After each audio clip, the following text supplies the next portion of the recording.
because I can show you what to do, but I can't do it for you, okay?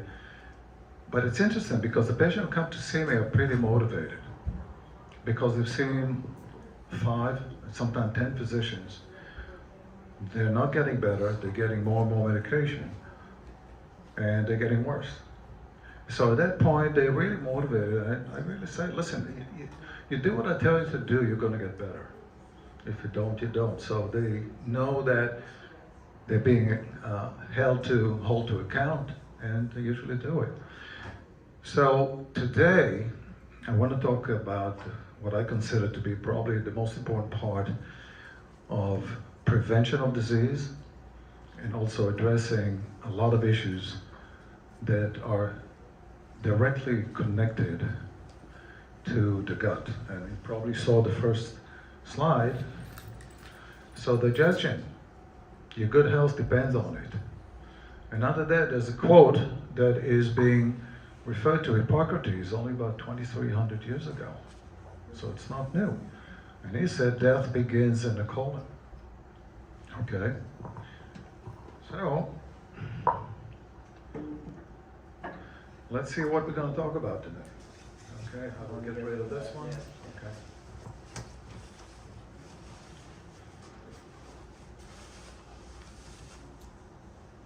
Excellent. Okay. So, again, to repeat myself, our longevity and our health depends on what's happening in the gut, continuously. Can anybody see the slides, by the way? Yeah, that's good. Okay. So, energy production is the most important thing that we have in order to maintain good health and prevent disease. So, how do we get energy? Of course, we eat. Okay. You say, well, how does food becomes energy? Actually, you look at it, it's actually transferring electrons, energy that's stored in the food, converting it into energy that we can use. That molecule that we use for energy is called ATP. Okay? So it depends on what we eat, how we digest, how we assimilate, how we get the raw material into our systems through our circulation. Okay? And how we burn it, meaning burning it, combining with oxygen that we breathe, creating ATP. The burning part depends on 2 main hormones, 2 main glands actually. One of them is the thyroid, that we have really an epidemic of underactive thyroid, and the other one is the adrenals, which are the stress response gland that work together with the thyroid. Okay? And that the burning happens in an organelle in each cell called mitochondria. And we have thousands of those in each cell. In fact, the more active the organ is, the more mitochondria we have. So fat cells have the least amount because they're kind of non-active tissue. But if you go to the heart, each cell in the heart muscle contains about 22,000 mitochondria that make continuous energy, because obviously we cannot stop having the energy in the heart. So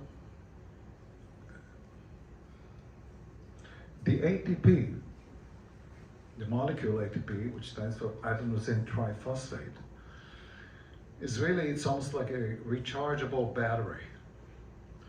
This molecule goes where it's supposed to go, discharge the energy, returns the mitochondria to become ATP again. So ATP becomes ADP, and I'm going to show you a slide how it's done, because really it's important.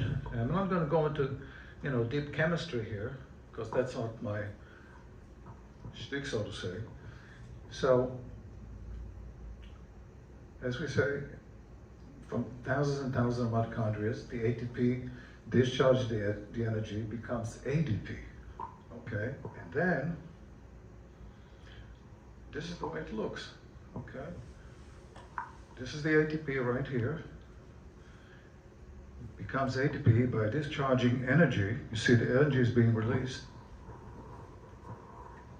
right here, and also phosphate being released. Okay, and then it goes back to the mitochondria.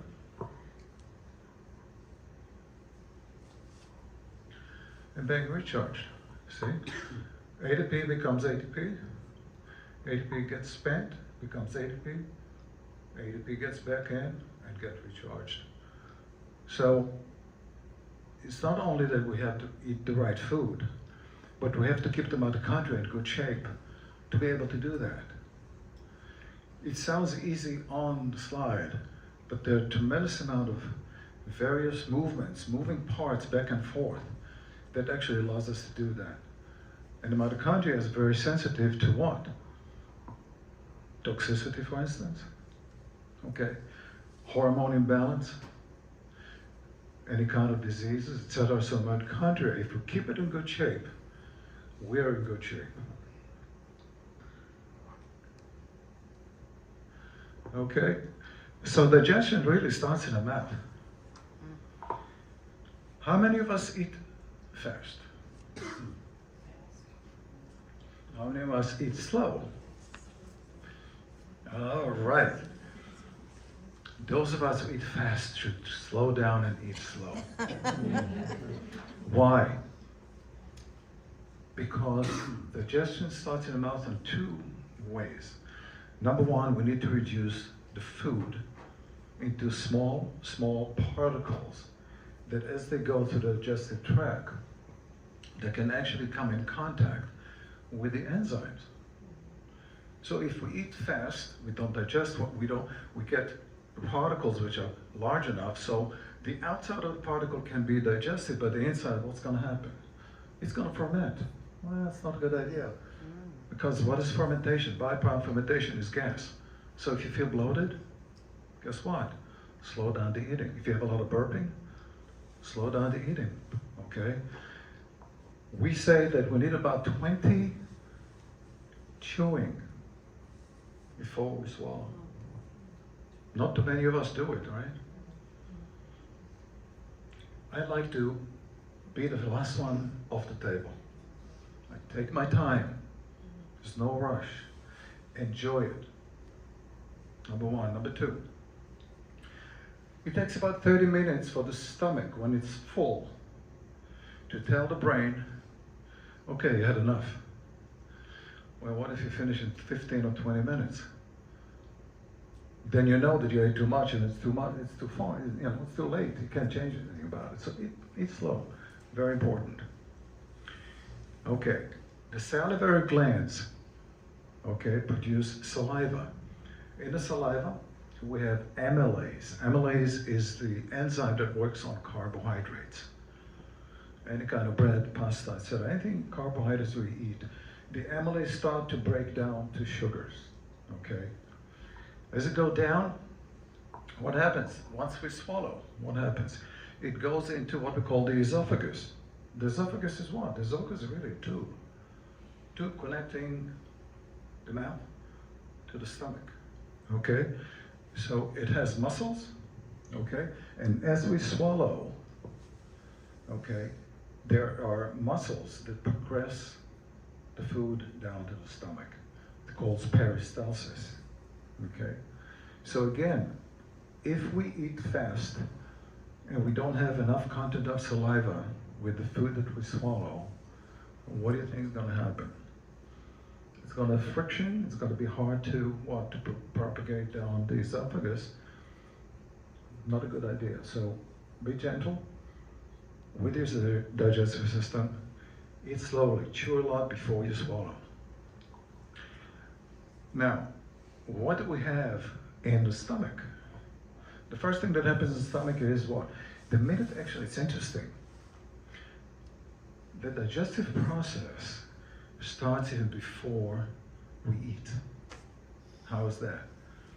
When we smell food, when we think about food, the stomach is already getting ready and getting HCl, hydrochloric acid, into the stomach. You say, why the hell is that? HCl is so important for us, HCl, hydrochloric acid. It's a very strong acid. It has few important roles. Number one, it sterilizes the food, okay? We are taking a lot of bacteria, viruses, parasites, If we don't have enough acid, we are not going to be well at the end of the day.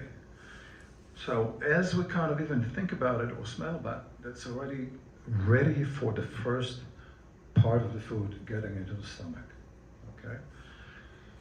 The second important part of the HCl, hydrochloric acid, is to start to what we call denature the proteins, meaning starting to cut down, you can imagine, molecularly, the proteins into amino acids, okay? We also have lipase, and lipase, lipo, fat. Lipase is an enzyme that breaks down fats into fatty acids. In order for us to assimilate, that's one of the things we need to do, to assimilate, the particles that we can assimilate have to be rather small, okay? Amino acids, for instance, which is the byproduct or the digestion of proteins, the largest molecule we can assimilate would be a tripeptide, which means 3 amino acids. So if you have 4 amino acids, it should not get into our system. And you say, what happens if it does? The body looks at it as like a foreign body. It's like an invasion. And when does it happen? It happens when we have a leaky gut, which we're going to speak about in a second. Okay? So the body has specific guidelines, specific rules, so to speak, of the game, of what it can assimilate. So if we don't digest well, if we don't have enough enzymes, etc., we're really wasting food because we're not able to assimilate it and actually utilize it. Okay? So the stomach has actually 2 sphincters. Sphincters is a circular muscle that contracts, closes, and opens. Okay? The first one is between the esophagus and the stomach, and the second one is at the end of the stomach as it goes into the small intestines. Okay? Now, the sphincter that leads between the esophagus and the stomach is a one-way valve, which allows food to go in and nothing to get out into the esophagus. Because why? We said we have HCl in the stomach. We have very high acidity. If you remember your biology class, if you take the pH or the acidity scale, it's from 1 to 14. 7 is neutral. Anything less than 7 is acid. Anything over 7 is alkaline. The acidity in the stomach, when it has food in there, is down to 2. What does it mean? If you take a drop of hydrochloric acid from the stomach and you put it on your marble, it's going to create a hole. It's going to make a hole in the marble. That is how strong this acid is. So then you think, wait a minute, if it can make a hole in the marble, why does it make a hole in my stomach? Good question. The stomach protects itself by creating a barrier, which is mucus. Mucus is made 95% water. The rest of it is some proteins. What is the one side effect, so to speak, if we're dehydrated? We don't make enough mucus. So if we don't make enough mucus and we're not protected, what can we get? An ulcer, for instance? That's another reason why we need to drink. Not necessarily when we eat, by the way, because you don't want to dilute the enzymes that you have. So eat, drink before or drink after. During the food, maybe just half a glass, something like that, of water, okay? On the other side, so what happens, the stomach itself is like a bag that moves. It has a little muscles, it churns the food, okay? And some foods will stay in the stomach up to about 4 or 6 hours, it all depends. Okay, carbohydrates is the easiest to digest, but again, the protein and the fats can stay quite a bit of time. When the food is ready to move on, it moves to the other sphincter into the small intestine. So let's kind of bring it down to earth. How many people you know have heartburn? Okay. And the antacids, for instance, is $1 billion industry. We have a heartburn, what do? Go to the pharmacy and get some antacid, Tums or whatever it is, or go to the doctor and get a prescription. And if anybody asks the doctor, you know, I have heartburn, so oh, no problem, here's a prescription. But let's assume you're curious and you say, well, I'll take this, but I need to understand, why do I have heartburn? You know what they're going to say? You make too much acid. Have you heard this before? You're making too much acid. Now I would like to ask a question. The body is a very smart body. It doesn't waste energy. In order for us to make hydrochloric acid, we spend a lot of energy because the body is, or the blood circulation is about 7.4, which is slightly alkaline. So we need to put energy to move the pH, the acidity, from slight alkalinity, 7.4 to 2, tremendous amount of energy. The body's not going to do it. So if that's not the case, what's the case? The case is just the opposite. It doesn't make enough acid. So wait a minute, it doesn't make sense. So what's the story? Well, if there's not enough acid, the food is not being digested, it's being fermented. The byproduct of fermentation is what? Lactic acid, which is an acid, but much less strong than hydrochloric acid. But the one more important is happening. Remember we talked about the sphincter between the esophagus, or the valve, whatever you want to call it, between the esophagus and the stomach? It is pH, or acidity, sensitive. When the acidity goes down to a certain number, that becomes a one-way valve. If it's not enough, because we don't produce enough hydrochloric acid, what happens? It will not close, or not close completely. So what's going to happen now, as we digest, and this is not closed, lactic acid will go into the esophagus, which is not covered with mucus, and we're going to have heartburn. So what do? Well, you actually have to take hydrochloric acid. But before that, you need to make sure that whatever irritation we have suffered or exuded because of this acid contact, we need to clear it first. So that's what you do first. We clear the area, we heal the area, and then we give you what? Hydrochloric acid. Okay? HCl declines with age. In fact, it's being said that by the age of 75, we don't produce any acid. So what happens is we die of malnutrition. We don't digest the food. Okay? I know, a lot of people are like, what the hell is he talking about? Read up on it. These are facts. We just have to read the right place. Okay? So let's see what the next one brings us. Okay.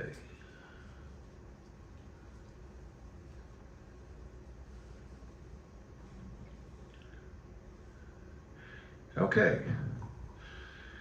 So we talked about the mouth, the esophagus, the stomach. After the stomach, we have the small intestines, which goes all around, back and forth, back and forth. It's a tubular structure that has about 22 feet in length, pretty much. But the issue is, it's not so much the length, but the surface area of the gut. Okay, if you look microscopically at the small intestines, it has what we call villi. Villi is something like that kind of projects from the wall. That villi has many other villi from it, microscopical, extending the surface area that can actually absorb the nutrients. In fact, if you spread the entire gut completely, it will take about the size of a tennis court surface. Figure this one out? Yeah, I know, it's like we take it for granted. So we have a lot of surface area, but constricted into what, 22 feet of gut, okay? Now, as the food goes into the small intestines, it's very acidic, remember? We have HCl, And as it goes into the small intestine, now we have to have the pancreatic enzymes, the bile, coming into the into this mix of food that we eat. The enzymes of the pancreas need to have a different pH. They need to have almost a 7, almost neutral. How has this been accomplished? It's accomplished by two things: the bile and a sodium bicarb that is being secreted by the pancreas. So there's like a flush of alkalinity to get it down to the 7. And then we have the various enzymes coming in and starting to cut down the food into its components. Okay? So, let's talk a little bit about the gallbladder. Okay? The gallbladder is really a reservoir of bile. The bile is made by the liver. It's almost like a byproduct. Okay? A lot of toxins are actually going into the bile. It's one way for the liver, because the liver is one of the major detox organs. Works very hard to keep us alive. So what it does, in addition to the bile salts that are being secreted, a lot of quote-unquote junk or toxicity is being dumped into the bile. The bile's main reason is to saponificate. In other words, what you do is they need to get the fat emulsified. Okay? In other words, getting it ready for the enzyme, for the lipase to work. Okay? So what happens is, as the food goes into the small intestines, there's an enzyme, a message goes into the gallbladder to say what? Contract and get the bile into the food. Okay? So you say, well, what happens with those who have had removal of the gallbladder? And we have a lot of people like that. Any little, if you get to the emergency room with any little issue that is being diagnosed as gallbladder issue, guess what? You have 90% chance of losing it, so to speak. Okay, and they do it day in and day out. You say, so what happens if they take it out? What's happening? Well, they leave, of course, the connection between the liver and the gut. Okay, there's a duct that continuously is open to the gut, but what happens as the bile is being made, it's not being sent to the reservoir. It's being continuously dripped into the gut. Well, what happens if we don't eat? What happens at night? Continues to drip in. No food. So definitely, those of us who lost the gallbladder will have some other issues. Absorption is one of them. And therefore, by definition, they need to take bile salts to help, because now they're really deficient in ability to what? To get the fat into the system. Okay? And by the way, if you know anybody who has, let's say, gallbladder stones, okay, and somebody suggests, or a physician or surgeon suggests to take the gallbladder out, I suggest you don't run to do that. There are ways, natural ways to actually get those stones out. And it's called gallbladder flush. It's available on the internet. You can see what kind of mechanism. It's very easy to do it at home. Save yourself surgery. Okay, so by the end of this 22 feet of small intestine, most of the nutrients, if not all of them, have been absorbed. Okay? So now we go into what? We go into the colon. Okay? So the colon's about 3 feet long. Okay? It starts in the lower quadrant. Okay.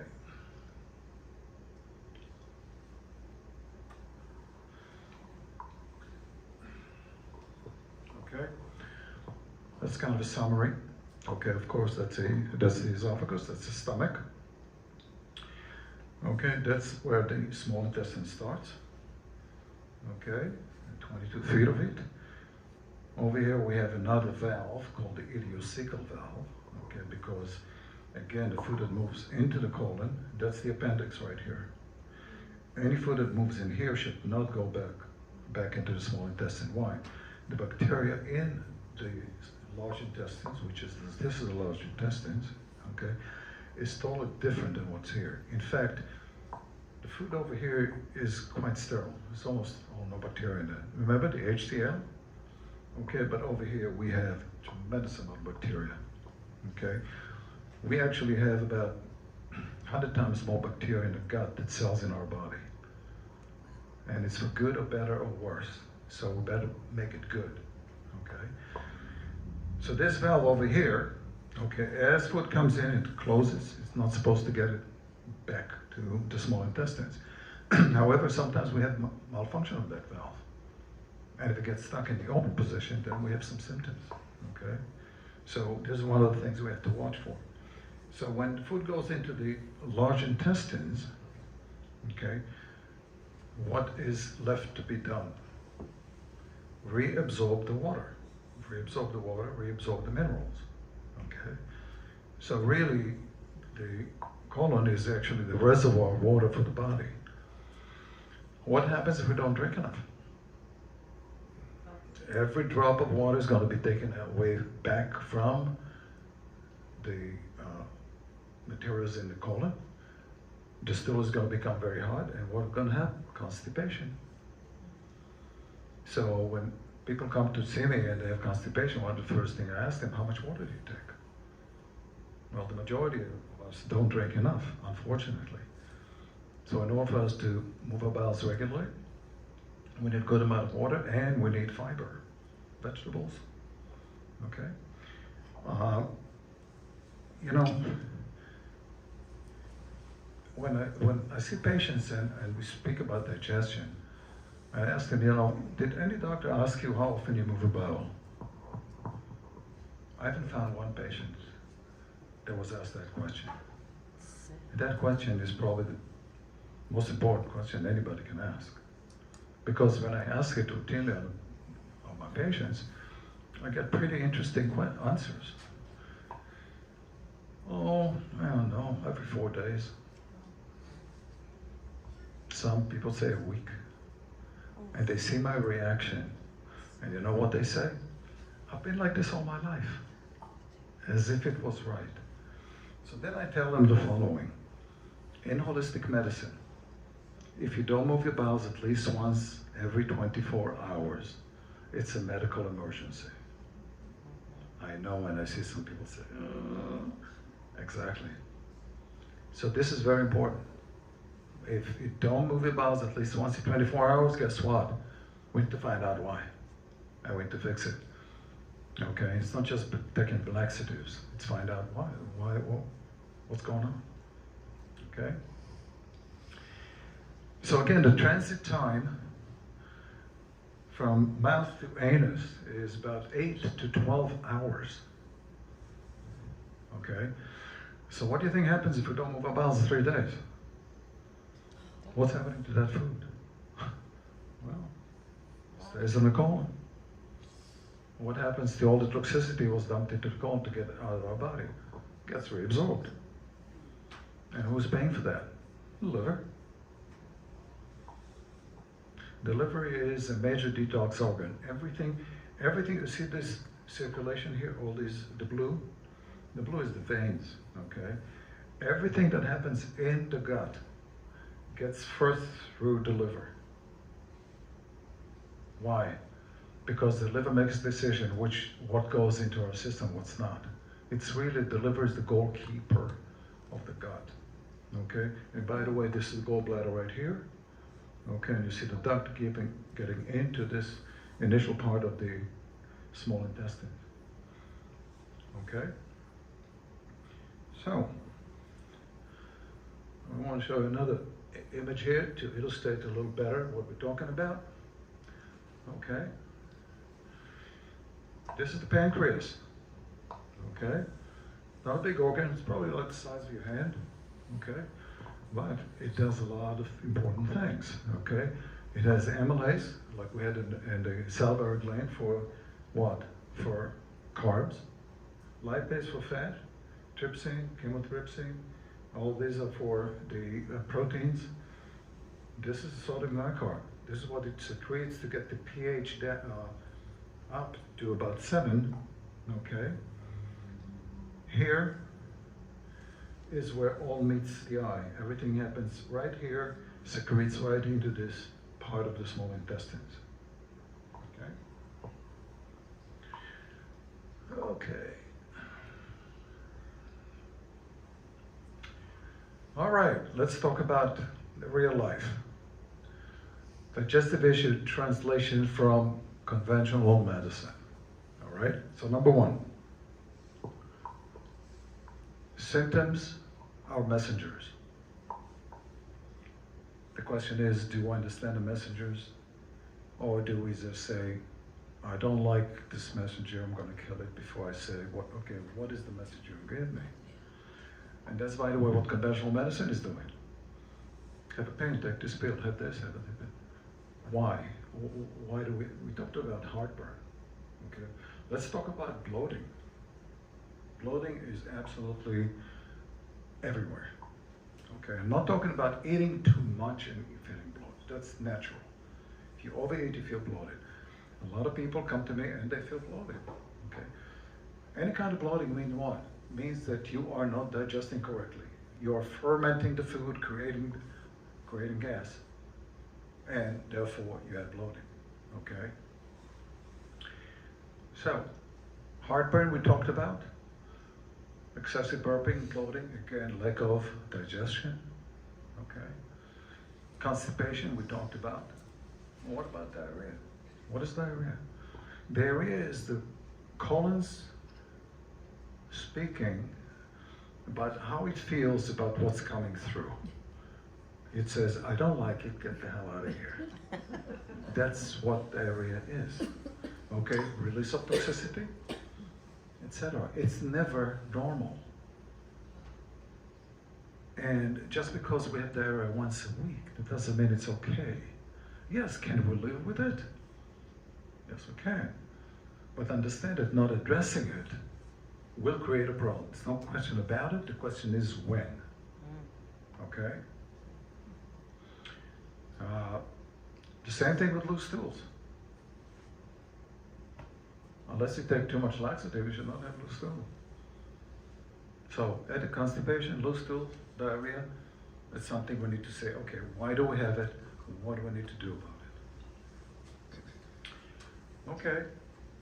A lot of you heard about colitis, diverticulitis, gallstones, Crohn's disease, ulcerative colitis. Okay. It has great names. It means one thing. It means various severity of leaky gut syndrome. Leaky gut means the permeability of the gut has increased. In other words, the junction between the cells have increased to the point that allows to materials not supposed to go through. Like we said before, tripeptide is the largest molecule supposed to be absorbed. Now we can get 10 peptides. In other words, peptide is made of 10 amino acids. That is regarded as an invasion of a foreign body to our system, to our immune system. And now we have what? An immune reaction, chronic inflammation. And chronic inflammation is the root cause of just any and all chronic diseases. Okay? Now, the leaky gut, I like to call it a Lifetime Achievement Award. Why is that? Because it never stops. We never ever stop making sure that we take care of our gut. In other words, all of us have some degree of leaky gut. The question is, are we keeping it at bay so we don't have any other diseases like the colitis and diverticulitis and Crohn's, etc.? Or are we out of control and now we have all these issues? Okay. So, all right. This is really, I know that The concept of leaky gut is like nebulous. I'd like to show a picture that actually illustrates that. This is healthy gut. Very uniformal. You see there's very tight junction between the cells. Okay? Look over here. Okay? So this goes through creating inflammation. That's a big difference. And in order for us to keep the gut in that cover shape, we have to make sure we eat well, digest well, assimilate well, eliminate well. And if there's any issue whatsoever, any kind of symptoms, we need to make sure that we take supplementation to support the gut and to close the leaky gut, or to keep it at bay so we don't get even worse conditions.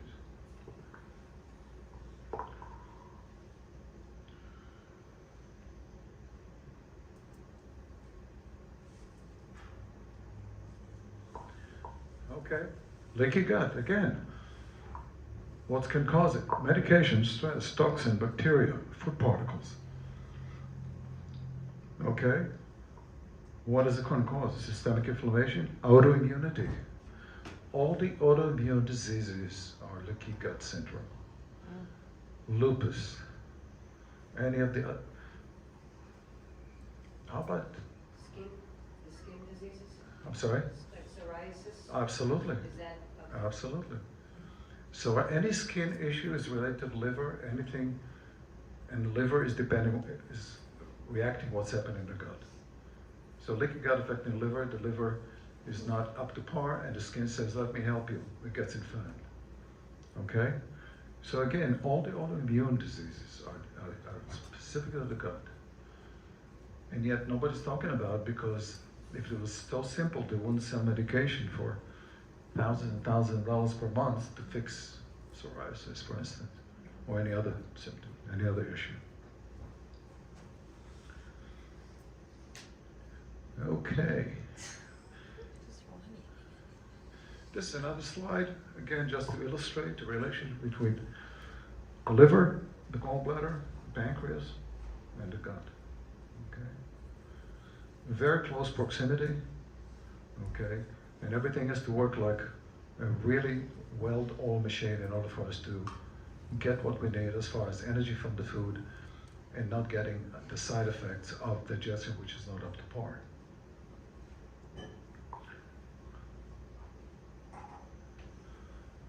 Okay, so what I recommend?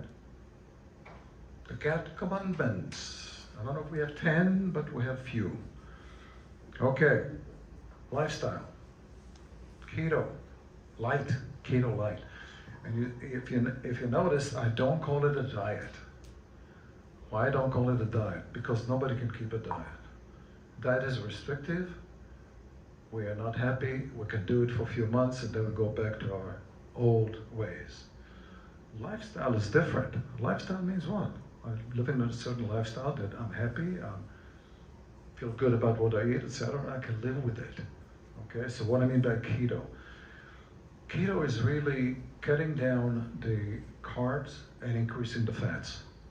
Okay, now I'm not saying regular keto, because if you look at the really religious keto, that's 85% fat. That's not easy to do. Very few people can do it. I mean, if anybody has cancer, probably should, but otherwise, just cut down the carbs, increase the fats. And so what should I eat? It's very simple. You have protein, vegetables, good fat, and a salad. Something else that is very important is called intermittent fasting. I'm sure a lot of you have heard about that. Okay, so why is intermittent fasting important? Now that you have an idea of the constant 24/7 war in the gut, don't you think that giving it 12, 16, 18 hours of reprieve would help the gut to regenerate, etc.? By the way, do you have any idea how long a single cell lives in the small intestines? 7 days. In the stomach, it's 3 days. Every 3 days in the stomach, a new cell is being formed. The old cell, it gets absorbed, a new cell gets formed. Why? Because it's constant, high, more. And in the gut's about 7 days. So every 7 days we are renovating a tennis court every 7 days. Think about it. How much energy, how much raw materials, how much enzymes have to be invested in order for us to not even think about it. Because why? I eat. What's the big deal? I eat, I work, I sleep. A lot of behind the scene has to happen for us to do it correctly and not to get into a disease state. So intermittent fasting. So intermittent fasting, let's assume that you had dinner, let's say at 6. Try not to have anything until 12 o'clock the next day. That's about 16 hours, give or take. Okay? So, what you're actually enabling the system is to regenerate itself. You know, I ask a lot of patients, like, I ask them, are you hungry in the morning? You know, very good. So what do you have for breakfast? And they keep telling me what they have for breakfast. I said, so you said you're not hungry, why do you eat? I don't know. I said, I'll tell you why, because mom said so and grandma said so, and so we eat 3 meals a day. I said, the first rule of the game is eat only when you're hungry. The problem is that we like to eat, me including. I see food, I eat. So I get busy. Okay? And by the way, many times we feel hungry, we're actually thirsty. Drink water. Within 5 minutes, they say, oh, no, I'm not hungry anymore. We all eat emotionally, me included. And I know about this, but emotions are emotions. Okay? How many of us eat because we feel stressed? And what's a preferable food when we're stressed? Carbohydrates. Chocolate, right? Chocolate. My preference, you know. And yeah, it's good, it feels satisfied for 30 minutes. What do we do then? Reach for another one. Yeah, why not? And that's how the game starts. I suggest to all of you to read a good book called The Emotion Code. The Emotion Code, you can actually download it onto your phone and listen to it. It talks about trapped emotions, okay? We start being cognizant of it, and there's a way to take care of that. You say, what the hell is trapped emotions? Okay, emotions are energies that we generate, and we act upon the emotion we generated. Once we act upon it, the idea is to release it and let it go, so we can have a time for and a place for another emotion. The issue is if the emotion is a certain magnitude that we cannot decipher, so to speak, the body says, okay, I'm going to put you in the physical body for now, I'm going to deal with you tomorrow. The problem is tomorrow we have other emotions. And that trapped emotions in the body, stays in the body, and will create physical issues. Okay? So when you read that book, you'll see, you understand what it's all about, and then we can treat it. We can actually show you how to get rid of trapped emotion. And today I had a patient that I don't have trapped emotion. I said, okay. I said, we don't know we have trapped emotions. It's subconscious. We don't know. But we do know that we have some symptoms, like anxiety, like we can't sleep, okay, etc., etc. And 90% of our issues are trapped emotions. So read it and see what you think. Okay. So we said, eat only when you're hungry. Very simple. We have 65% of Americans are overweight, and 35% of us are obese, and that's for a reason. Food is very easily obtained, and we have a problem, we go to eat. And we don't used to work to get food, spending 4,000 calories a day. We barely spend 15 or 2,000 calories sitting, working on a computer. And therefore, any calorie we consume is being stored. The body doesn't waste calories, okay? But again, you all know about overweight, what it can do, all the diseases related to that. So again, intermittent fasting would be a great way to make sure that you take care of yourself.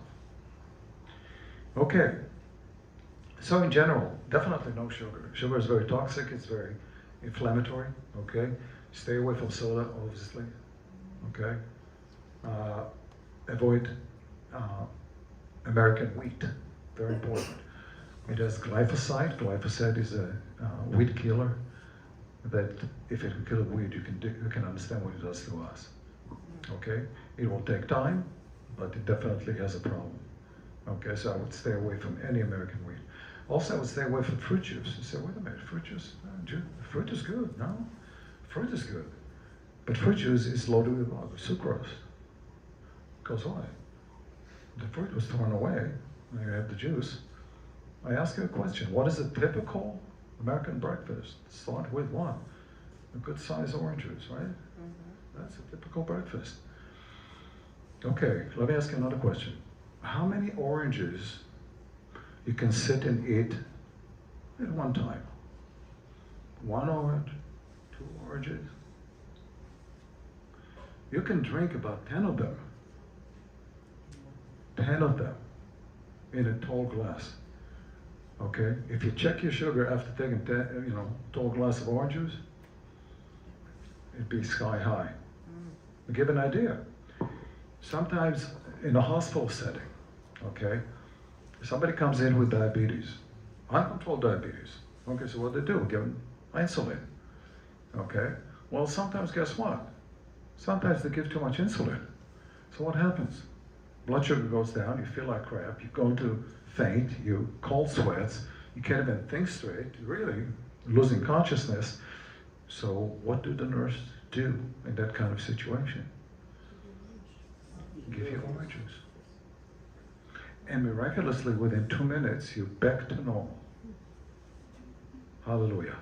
But just to illustrate how much sugar it is in orange juice, okay? Okay, now, we talked a little bit about the leaky gut, okay? And there are certain supplementation that needs to be considered. So number one, we said HCl, hydrochloric acid, for those of us who don't have enough acid. Okay, digestive enzymes is good for anybody. Okay, I don't care even if your digestion is pristine. Because why? What you're doing is we're giving the body a molecule that costs a lot of energy to make. A lot of energy to make. So getting digestive enzymes is absolutely very important, even if we don't have any issues. Now, it's interesting, if you take digestive enzymes with the food, they're used to be for digestion. But if you take it in between food, what happens is that the body uses to clean up. So again, the body uses enzymes to do what? Just about everything. Every action in the body requires enzymes. The body uses enzymes to kill bacteria, to kill viruses, and on and on and on. Okay. But don't we have enzymes in the food? Why don't you have, if it's raw... Every vegetable has enzyme, every food has an enzyme. Good question.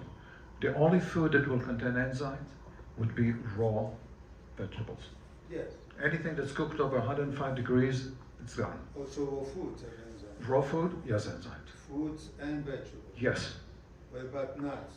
Raw nuts? Nuts and they will not have enzymes because they have enzyme inhibitors to prevent it pre-sprouting. You need to have enough water for those enzyme inhibitors to go away for this to sprout. So if I have enough raw food, Yeah. vegetables and fruits, Right. I'm okay. But the thing is, if you soak The nuts. then you remove the enzyme inhibitor, and now they have enzyme available to us. Okay, so we talked about as ox bile. Ox bile is part of the bile. Okay, and again, anybody that had lost their gallbladder to conventional medicine definitely should think about that. Take an ox bile. Okay, DGL stands for diglyceride licorice. Diglyceride licorice actually help close the leaky gut. Okay, these are all available, very easy. Aloe vera is one of my favorite. Okay, you have heartburn?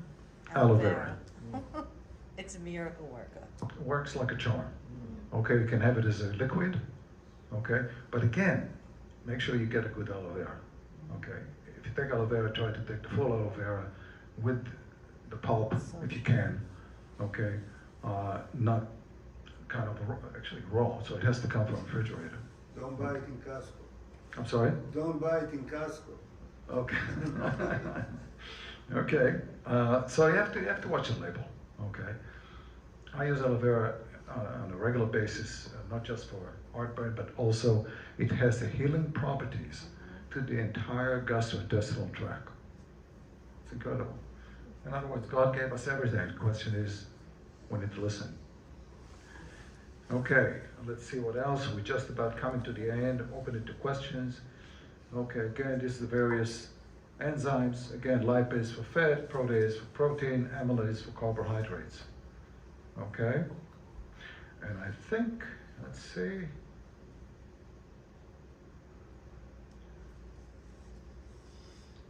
Questions? Any questions? Yes. Hi. Have you ever had a patient or patients that have had gastric bypass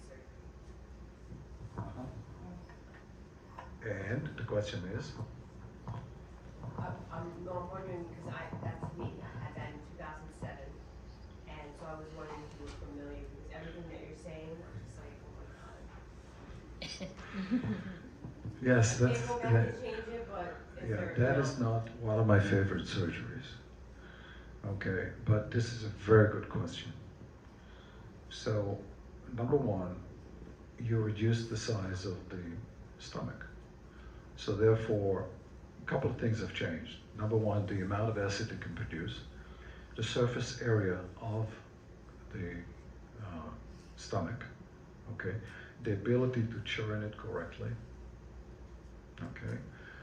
Also, there is another factor in the stomach called intrinsic factor. Intrinsic factor is important to connect with vitamin B12. Without that, there's no vitamin B12 absorption.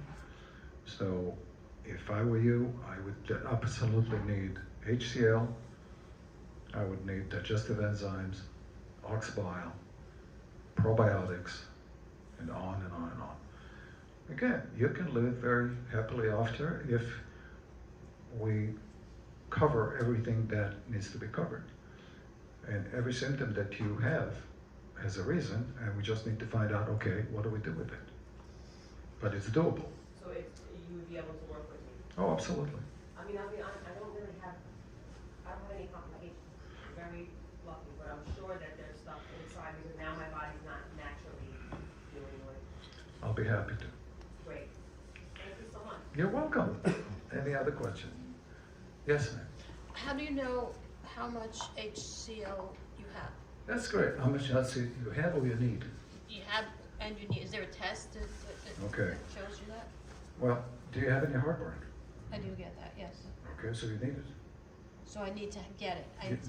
You have heartburn. I do get it. Not all Okay, the time, so but with more the heartburn, often usually lately. what I do is I treat first the irritation we spoke about, okay, for a couple of weeks, and then I'll give you what? HCl. You say, how do you do it? I actually do muscle testing, kinesiology, to find out how much you need. But if you don't do muscle testing, what you can do is start with 1, after each meal, go to 2, go to 3. If you have heartburn, move back to 2. Okay. Did I answer the question? Yes, I'll definitely try Good. that. Yes, ma'am. Yeah, I have a question about EPI. About what? EPI, endocrine pancreatic insufficiency. Endocrine pancreatic. Pancreatic insufficiency? Yes. Yeah, go ahead. I had it, I didn't know I had it, like, for 2 years, I was walking around malnutritioned. Then finally went to a doctor when I almost fainted. And I was gaining weight, even though I was malnutrition. And then he diagnosed the EPI. So what, okay, everybody here, pancreatic insufficiency. So what did it do for you? Finally, I'm just gonna say, the pharmaceutical, the doctors, they wanted this Creon, was the medicine they wanted to get for it.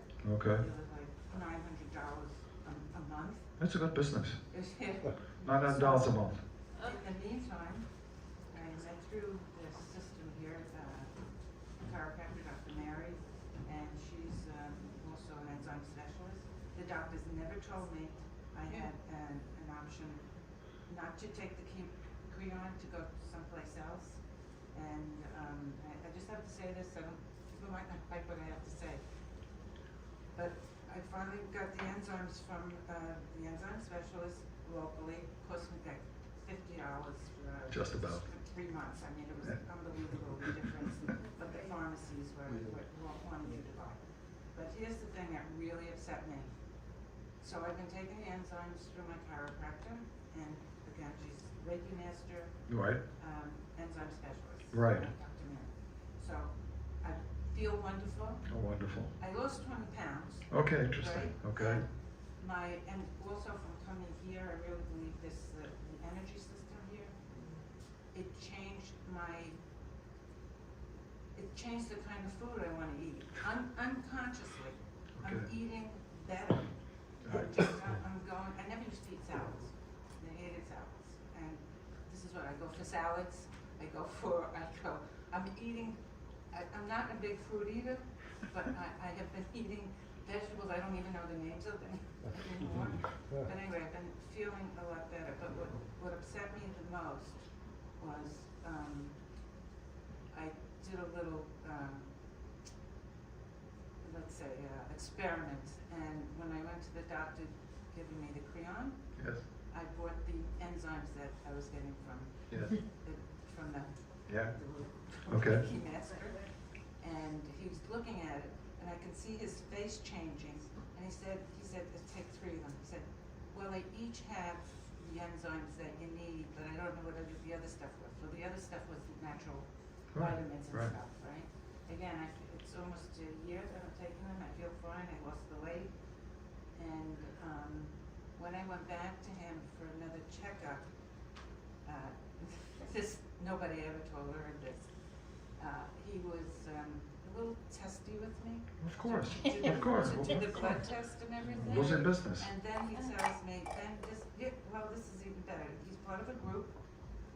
And then he tells me, I'm 74 years old. Wonderful. Then he tells me, come back in 2 years. Did you ever hear a doctor tell you to come back for a checkup in 2 years? He doesn't want to see He'll you. come back and didn't want to He see doesn't want to see you. He wasn't getting the kickback from the pharmaceutical companies that were.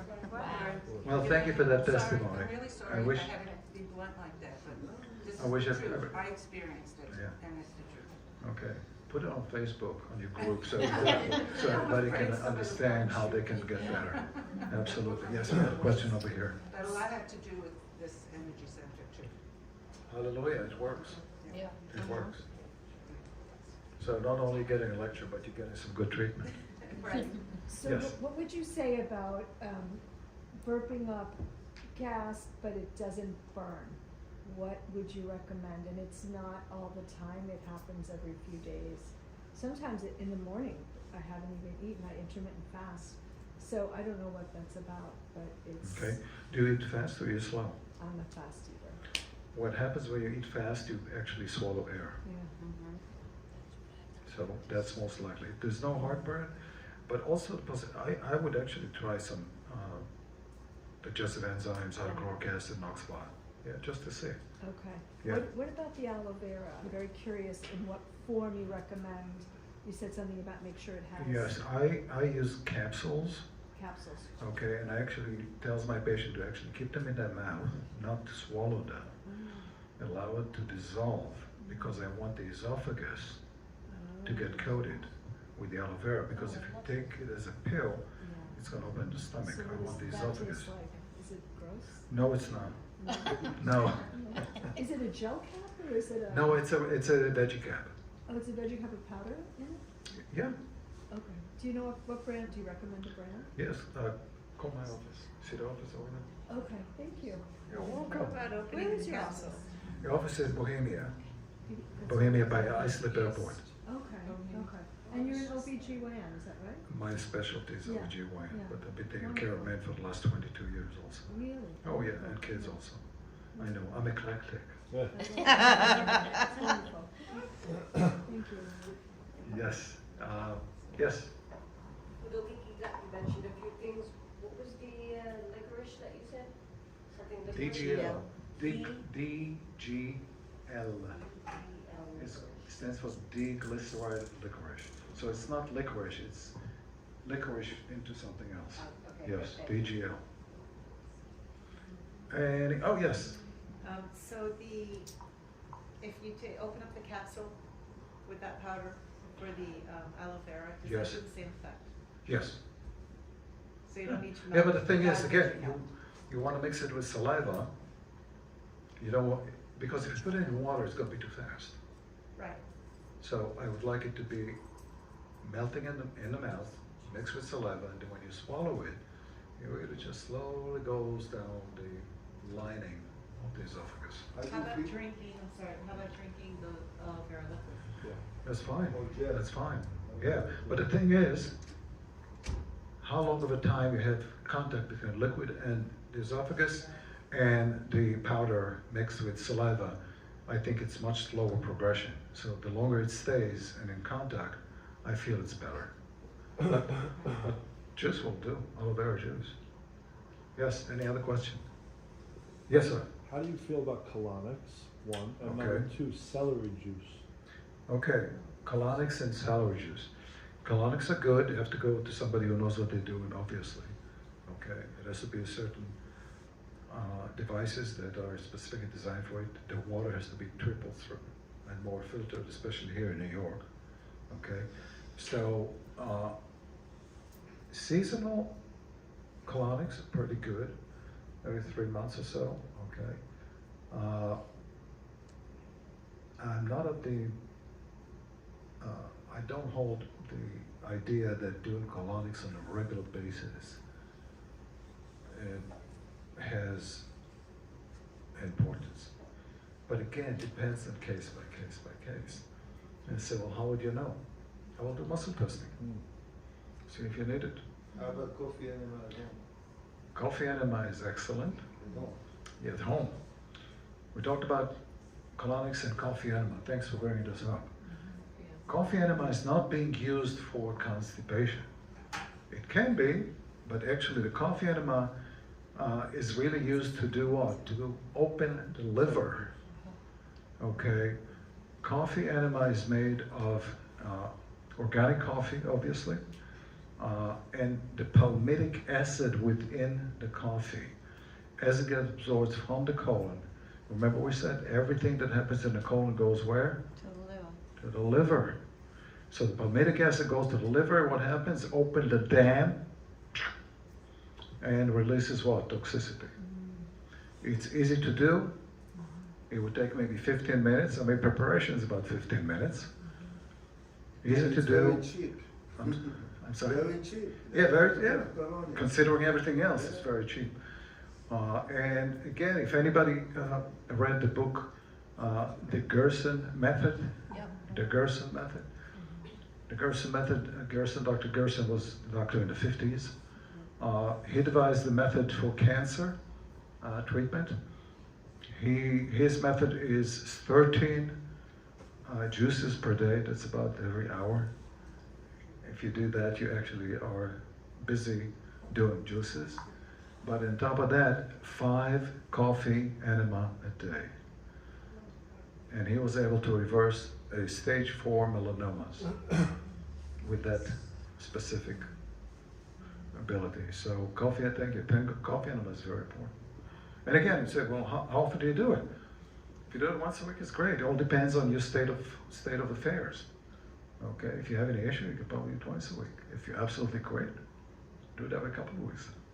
Yes, Celery juice. celery juice. Obviously, we're talking about celery juice organic, right? Yeah. Excellent. It's a detoxifier.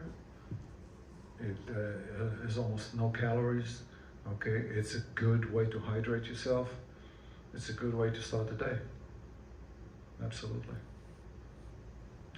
But again, if it's just celery juice, it's great. If you add fruits to it, now it's calories, fructose, etc. But again, everything in moderation. Okay, the body can use fruit, you know, as a whole, whatever you put in. And again, if you put, I would like the pulp of the fruit also. So, like a Vitamix, something like that. Mm-hmm. Okay. Yes, ma'am. What is your take on water fasts and juice fasts in it for What's, a long period? yeah, what's my take on water fast and juice fast? Do you know that water fast is actually a good way to treat cancer? Mm-hmm. What happens when you juice fast, when you water fast? Actually, things happen as the days go by. Okay, but third day, you have what we call autophagy. Autophagy is actually cleansing of the system, where the cells that are not so good actually commit suicide, and new cells are coming in. Okay, so water fast is great, and we could do, if we do this even once a week. Again, what does it do? It gives vacation to the gut. 24 hours, my God, it's like going to Hawaii for a week and not having to do anything. So yes, water fast is excellent. Juice fast, same thing. How long did you do the water fast? How How long? How long can you do it? Oh, okay. How long can you do it? I would not do it more than a week without medical supervision. Week, wow, that's very long. Okay, I know it's like. I can do it maybe a day. Okay, let's talk about numbers. Okay. Any of us that has, let's say, 5 pounds of extra weight, just 5 pounds of extra fat. Okay? Yeah, we're checking. Yeah. So each pound of fat is 3,500 calories. Oh, jeez. Oh, geez, I know. Okay, so let's assume that your metabolic rate is 2,000 calories a day. Okay, so 5 pounds, it's roughly about, what, 17,000 calories? Divided by 2, it's about 9 days. So you can survive 9 days on 5 pounds of fat. Wow. How many of us have 10 pounds, 20 pounds, 30 pounds? I go wild. So what we need is a lot of water, magnesium, electrolytes. Okay. But again, if you do, let's say, the celery juice, it's not calories. So again, start with 1. And it's interesting, after the second, third day, all of a sudden you feel that you're not hungry. Really? You're not hungry. Mm-hmm. So I think it's very important. I Can can you tell your personal experience? My longest water fast I ever done was 44 days. 40, everybody hear that? 44 days. I can tell you I wasn't hungry even when I started eating. I ate because I set the date. I wasn't hungry. I should have gone longer.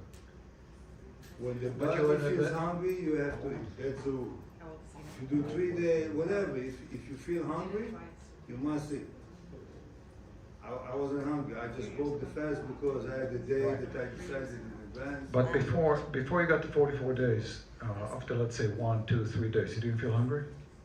No, you get a headache. Detox. Yeah, you get a headache. You're tired. Okay. After the third, fourth day, your energy is up. There's no problem. Okay. I can tell you within 44 days, I had 5 bad days here and there because I did not take enough water and I did not take the salt. So I got sick. But as soon as one day I remember Moshe was driving me around and I didn't feel good. I actually asked her to stop on the road. I felt like I have to throw up, even though I didn't eat for 30 days. But it was because I didn't drink, I was Yeah. dehydrated basically. As soon as I drank the water, you must drink a minimum of a gallon a day minimum, and you must take pinches of salt every hour. Yes. Otherwise, you're not going to survive. Right. But you did this under medical supervision? No. Really? No, I had a personal trainer who saw me every 3 days. I was exercising while I was doing it, and I did a blood test every 10 days to make sure. On your own? Yeah, I Blood went to test. Dr. Zekiel. Okay, Ziki. You gave me the script, if you remember. You gave me the script, he did the test, and I was fine. So what were the results? What did the blood look like, and how did you physically look and feel? I felt great. Most of the people, my friends, told me I look like a cancer patient. But I lost 65 pounds. So for them, they looked at me and everybody, oh, you sick? What happened? No, I'm just not eating, but I was walking, I was in the gym, I was doing everything. So, except 5 bad days that I had, I didn't feel good. Major mental clarity. Spiritually, you're talking to Jesus on a Wow. daily basis. Especially, no, I I'm can telling you, believe you. after the 26th day, and I was told this in advance by somebody who told me how to do fasting. He told me on the 26th day, you'll see there will be a shift. Wow. And the 26th day, there's a spiritual shift that I cannot explain. You have to experience it to do it. And you could see things that you didn't see before on people, on trees, on plants, on animals. You're very calm, you sleep better. For me, everything was good. Like, everybody told me, oh, you gotta eat, you got too skinny. But as soon as you eat, you gain the weight back. If you do it to lose weight, that's not a good reason. But it's the best cleanse you can have. And what were your blood results? Much better, of Much course. better. Everything changed, yes. Everything changed. But, Did you do it because you had an issue in the bed? I wanted to cleanse. I used to do a lot of juice fasting Yeah. since my 20s, but I learned about water fast. I would never do juice fast again, because juice fast is a juice feast basically. Because instead of eating, you're drinking. I was drinking 7-8 glasses of juice a day, a lot of sugar. Yeah. But yeah, you lose the weight, you get results. I'm not saying, but the water fast you can't compare. So if you can do a 10-day, I think 10 days without a doctor, it's doable for anybody. But I wouldn't do more 10 days. I took mine because I know more and I have connections to good doctors, so I can call him and get advice. So I did it for 44 days. But I would not advise anybody more than 10 days without a doctor. No, that's not smart at all. You could get a heart attack if you're not doing it right.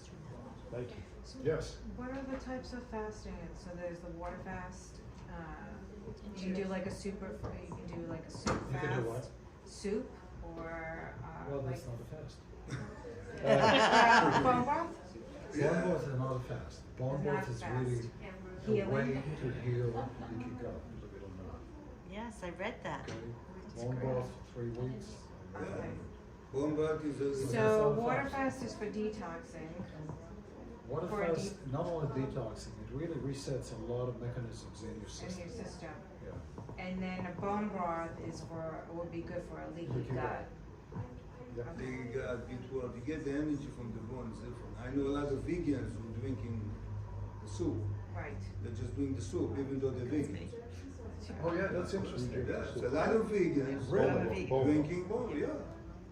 They don't eat the bone, they just do the soup and they drink the soup. And it's not against their religion? No. Okay, I didn't know that. My mother, you took care of my Yeah, mother. yeah. She was a vegan, she had soup every day. Yeah, okay. Okay, she was 93 years old, no drugs, I know the story. I know. Any other question? We're good. Yeah, one more. If you have like infection or you get food poisoning, how would you go about curing yourself? When you say stomach infection, what do you mean? Like What kind of symptoms? you eat something bad, and then you have, or you go to Mexico, Yeah, you drink it's- the water. So in other words, you vomit? Yeah. You vomit or you have diarrhea or both? Okay. Well, you have to let it, so you need a lot of fluid, lots of minerals, sea salt, okay? You have specific supplements to stop the diarrhea, okay? But on top of that, you have to take the probiotics, etc., and healing the gut. Okay. So again, if we're talking about eating, let's say, bad food, well, thank God you vomited it, right? So again, I would fast for a little bit, except for water, electrolytes, bone broth to start with. That's a good idea. You see, do you realize that when we get sick, what happens to our appetite? It shuts down. Shuts down. Why? Because it takes a lot of energy for us to digest. So the body says, I have to invest all my energies to heal. I'm going to shut the appetite down. I'm going to use what? I'm going to use my fat and muscles, unfortunately. And what's the first sign of you getting over the disease? You're hungry. That's the best sign you can have, you're hungry. Okay, I would like to thank everybody for your attention. It was a pleasure. Thank you. If you have any other questions, I'm going to stay for a couple of minutes. And thanks again.